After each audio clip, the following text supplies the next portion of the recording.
Hi everyone, my name is Jacques de Chenaldard. Today I'll be talking about some ongoing research efforts with co-author Professor Sally Benson to track energy and emissions throughout the US electricity system. We analyze the emissions footprint of the electricity sector using detailed data in space and in time. Armed with these data, we can explore important questions around our electricity consumption and the impacts of rising penetrations of wind and solar resources on our electricity systems. We have been building the tools to make these energy and emissions data available in near real time for the US electricity system so that we can now also explore how the answers to these questions change over time. If the goal of our societies is to halve CO2 emissions by 2030, then progress towards that goal should be measured in units of carbon. The goal of A+B strategies is to explore rapid transition pathways to a new global energy system aligned with climate commitments. Accurate measurement tools will be critical to guide, monitor, and track these transitions. What we can't measure, we can't see. And what we can't see, we can't manage. Electricity is and should be a prime target for climate-related efforts. It represents a large and growing share of man-made emissions.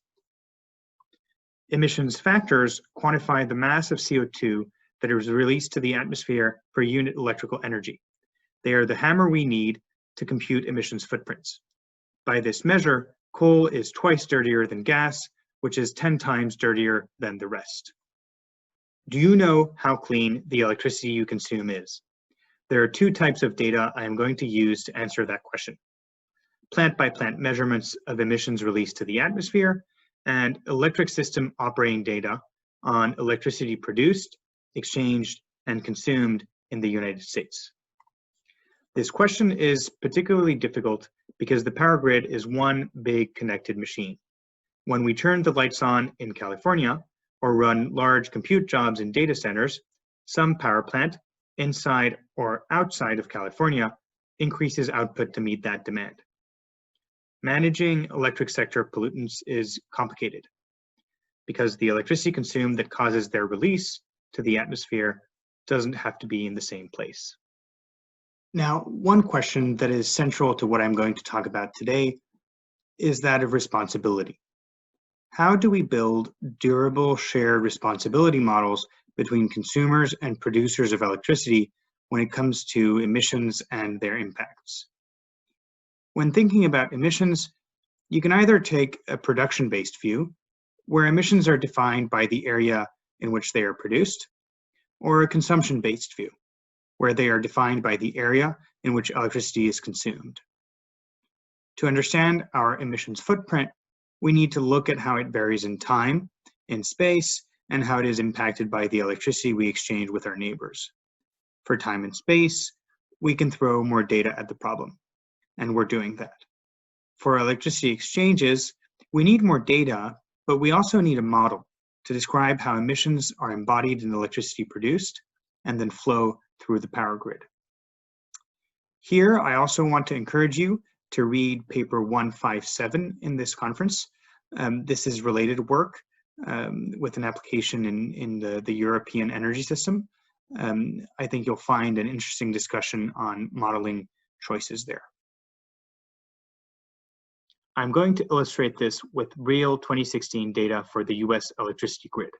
On this first map, the size of the circles is representative of the electricity consumed in each of the 66 balancing areas in the US electricity grid.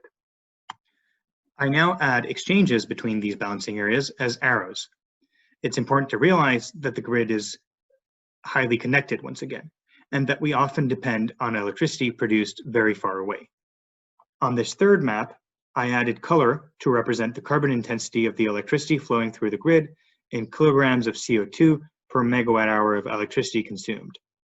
This carbon intensity accounts for electricity exchanges. There are 66 balancing areas in the US electricity system, grouped in 3 large interconnections: the Eastern Interconnect, the Western Interconnect, and the Texan grid, also called ERCOT. The two largest balancing areas in the east represent 40% of US emissions. In the west, considering trade is critical if you want to understand emissions footprints. California imported 40% of the carbon it consumed in 2016. So measuring the carbon intensity of those imports matters. To compute the color for this map, we needed to collect information about the power system and then solve a series of linear systems. If the data quality is poor, the linear systems are ill-conditioned, and the results won't make much sense. To address this, we built a tool to automatically reconcile electricity data. At its core, this tool relies on solving an optimization program to compute minimal adjustments to the data such that they are physically consistent. This method was developed with our emissions tracking application in mind, but the electricity data we release will directly benefit other consumers of electric system operating data, such as researchers creating simulations of power grids in the context of capacity expansion modeling. Carbon intensity varies a lot across the United States. The United States average is equivalent to gas. California is 40 to 50% lower. Some areas in the Central Rockies are equivalent to coal, double the US average. If we really want to understand what drives emissions, we need to dive into hourly and subnational data. The Western Interconnect consumed 13% less carbon during the daytime than during the nighttime on average in the spring of 2019, while the Eastern Interconnect consumed 31% more. Nighttime wind power lowers the nighttime carbon intensity of Texas and the Southwest Power Pool, while daytime solar lowers the daytime carbon intensity of the California regions. Abundant hydroelectric resources are behind the clean power that is produced and exported from the northwest of the US system. Wind has also reached a significant fraction of the generation mix in recent years, for instance, in the Bonneville Power Administration. On the left here, we show the hourly average generation from hydroelectricity in the Bonneville Power Administration. We also shade the area between the 10th and 90th percentiles of the data. On the right, we show the corresponding profile for the carbon intensity of electricity consumed in this balancing area. Both display strong seasonal patterns. To dig deeper into the impact of hydro in the northwest of the US grid, we now compute the hourly correlation between hydro and other components of the grid mix, including exchanges. In this balancing area, these are exports. Hydroelectric generation displays strong positive correlations with exports and to a lesser extent is negatively correlated with wind generation. A possible interpretation for this is that some hydroelectric generation is run to accommodate the fluctuations in wind generation, but the rest is run independently.